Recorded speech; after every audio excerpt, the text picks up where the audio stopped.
Hey you guys, happy Halloween! It's Professor Vitt. I just wanted to give you a little video for Halloween.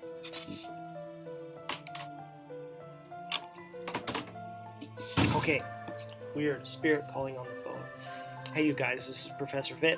I just wanted to give you a little Halloween video. Reassure you that I'm human and you're enjoying your online course. Alright Vikings, let's get into a little bit of Halloween and philosophy. Now, for purposes of this video, it doesn't really matter, but for the record, I'm just going to consider Christian holiday, I'm going to consider Halloween to be a Christian holiday that has pagan roots. Now, this is important to some people because they feel that because this holiday has pagan roots, they don't want to participate, they will not dress up. So, to that end, for purposes of this video, I'm considering Halloween to be a Christian holiday with pagan roots. I understand you may wholly disagree.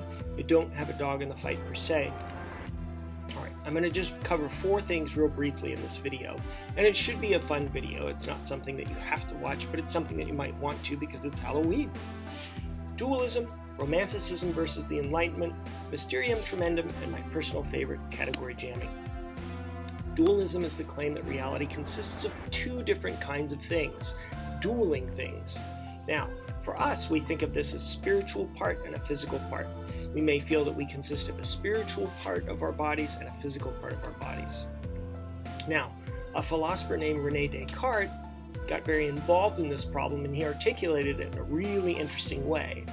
He felt that material inputs passed through to our immaterial spirit, and that's how our essences were made up, right? We were 2 things. We were body and mind. They united in the pineal gland, and somehow the pineal gland, which is commonly thought of as the third eye, was this mystical organ that somehow allowed this interface. Now this is a problem, and it's known as the mind-body problem. If that's true, if I really do have a material thing that's located in space and time, the question is, how could something that's located in space and time interact with a material thing?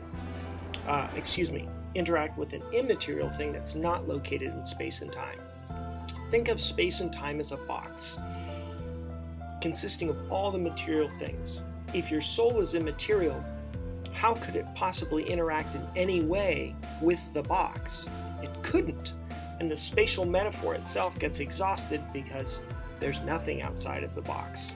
Alright, but it doesn't stop us from considering how these things might interact. Case number 1, the Ouija board. Here's the original patent issue letter. I ripped it off the web. It was originally issued to Elijah Bond, but it was made famous by William Fuld. Now, Fuld is famous, unfortunately, for the notoriety surrounding his death. It's claimed that because Fuld unleashed so many spirits on the world in his construction of the Ouija board, he was pushed off of the factory where he manufactured Ouija boards. So, on February the 24th of 1927, he climbed to the roof of his factory to install a flagpole. Unfortunately, a railway gave way and he fell 3 floors to the ground. Now, this impact wasn't enough to kill him instantly. Unfortunately, he continued to survive. Now, they did attempt to send him to the hospital, but en route to the hospital, a rib pierced his heart and he died. Now, people will say that a spirit pushed him. Now the question here is, for purposes of the Ouija board, how could a spirit push him off the roof? If the spirit is immaterial, how is it that it could push him? In order to push him, it would need to interact with him and touch him, and to touch him it would have to be in space and time. Case number 2 of mind-body interaction is an exorcism. Now an exorcism is a case where you have an immaterial spirit interacting with a material body. We're going to consider Annalise Mitchell. Please be warned. There are some graphic images here, so if you're not into this, I would go ahead and fast forward a little bit. Annalise Mitchell died, as you can see, at a very young age, in her 20s. Annalise Mitchell underwent a protracted exorcism. Her parents were convinced that she was possessed by a demon, so was she. There's an awful lot of information online that you can find about this case if you find it interesting. Here's a case of her. You can see her family here. They seem to be a normal, happy family. And yet, she appears to be in the throes of horrible illness and disease here. And the question is, what could be doing this? Now, some people feel that this would have to be the existence of some spiritual demon to do this. Other people think that you can explain it in more physical terms. At any rate, in the end, the state actually charged the parents with negligent homicide. They were found guilty. They were sentenced to 6 months jail, but that was later suspended, and then they spent 3 years in probation. The two presiding priests, I believe, were also sent to jail. Okay, next up, Romanticism versus the Enlightenment. Okay, this has to do with Halloween because these are two worldviews that really underlie Halloween, and some of our best ghost stories come from Romanticist writers. Case number 1 involving Romanticism and the Enlightenment, the features that would belong to reality. Generally speaking, Enlightenment thinkers just think of the world as consisting of parts that interact, much like parts of a clock. They're not sentient, but they're understandable according to physical laws. Romanticist thinkers tend to think of reality as consisting of good and evil things in themselves, and this good and evil are qualities that actually exist in reality. Enlightenment thinkers tend to rely more on empirical evidence and reason. Romanticist thinkers tend to rely on faith. Now, this isn't to say that you can't be a scientist with faith. These are just general trends, general cognitive trends within these worldviews. Enlightenment thinkers tend to think of God as an absent watchmaker. God made the universe, he got it all going, but then he left. Romanticist thinkers tend to think of God as intervening personally in our lives every day. Case number 2 involving Romanticism and the Enlightenment. Romanticism critiques the Enlightenment. Alright, this is really just the story of Frankenstein. And we all know the story of Frankenstein. Dr. Frankenstein puts together a bunch of parts. He electrocutes them by lightning. Frankenstein inadvertently kills a girl. And then Frankenstein kills Dr. Frankenstein and the villagers kill Frankenstein. At least I think that's the story. If I'm wrong, let me know in the comments. What's the problem with Frankenstein?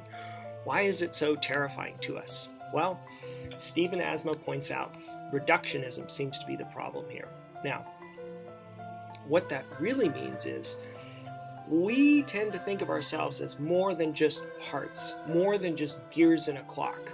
We think of ourselves maybe as spiritual parts, and when we attempt to reduce ourselves to our gears, our proteins, our sugar cycles, those kinds of things, we get worried that we disappear. Who we are and our characteristics, our personalities, somehow vaporize. A great quote from Johann Georg Hamann, the tree of life has robbed us, that was easy for me to say. The tree of knowledge has robbed us of the tree of life. Third on our list is Mysterium Tremendum. Now, this is just the idea. Case number 1 is the numen. The numen comes from Latin. It's a phrase, and it comes from Rudolf Otto, who was a very important thinker who wrote a book called Idea of the Holy in the 20th century. And the numen just stands for having the power to invoke fear and trembling, a vast, magnificent, and terrible thing. And this thing is beyond the categories of good and evil. It's even beyond rationality itself.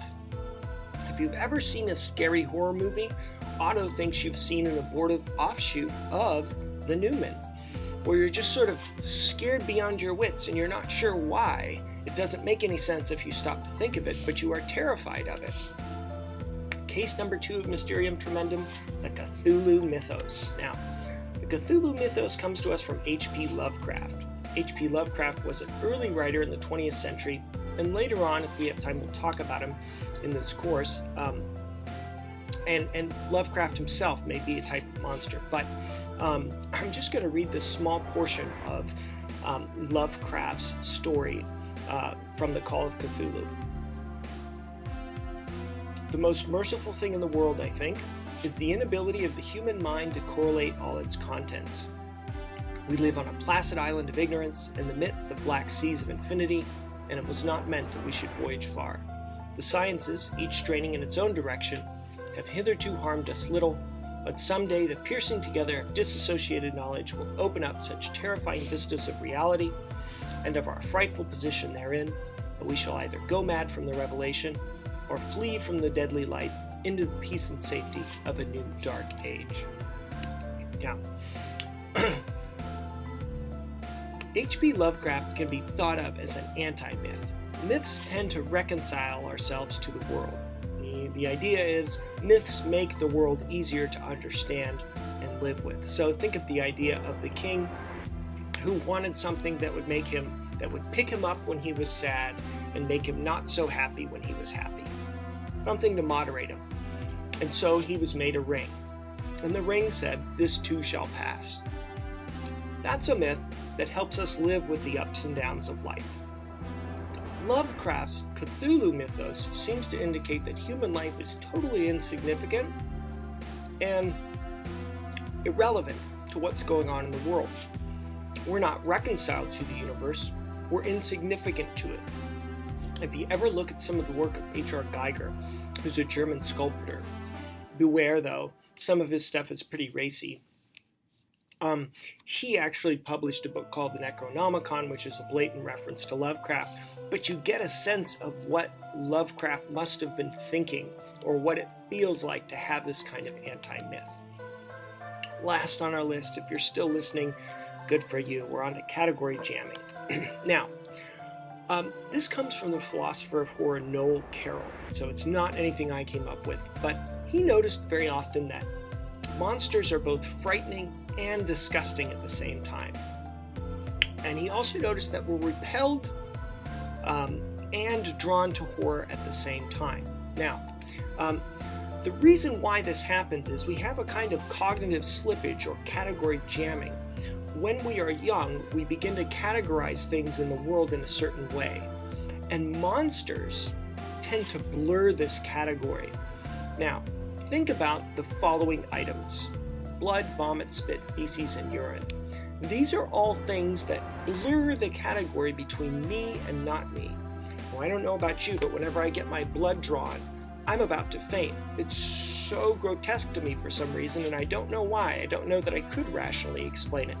But that's a case where the category between me and the stuff that makes me up is blurred between the stuff that makes me up and the stuff that I encounter in reality.